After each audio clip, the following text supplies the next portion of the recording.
কি ব্যাপার, আমার কাপড় চোপড় এভাবে দড়ি থেকে ছুঁড়ে ফেলতেছে কেন? কে এটা? নতুন ভাড়াটিয়া নাকি? আরে, আরে কি করতেছেন এগুলা? আরে, আপনি আমার কাপড় এভাবে ফেলে দিলেন কেন? আপনি আমার দড়িতে কেন কাপড় দিচ্ছেন? আপনি জানেন না এখানে আমি কাপড় দেই? এটা আপনার দড়িও না, এটা আমার দড়িও না, এটা বাড়িওয়ালার দড়ি। এখানে যে আগে আসবে দড়ি তার। মামার বাড়ির আবদার। জি না, এটা ভাড়াটিয়ার আবদার। আপনি আমার কাপড় উঠান, ধোন, আবার দড়িতে দেন, শুকান। এত বড় সাহস! সাহসের দেখছেন কি? এই কাপড় আমি আপনাকে দিয়েই ধোয়াবো, কথাটা মনে রেখে।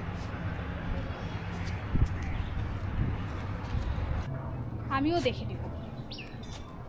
আজকে এমন শিক্ষা দিব যে শিখতে শিখতে জীবন পার হয়ে যাবে। যাই হোক, এরপরে ছাদে কাপড় টাপড় শুকাই দিয়ে চলে গেছে।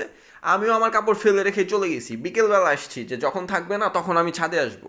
আমার কাপড় পরে থাকবে আর তোমার কাপড় শুকাবে, তা হবে না, তা হবে না। শুধু ছাদে আসো আজকে।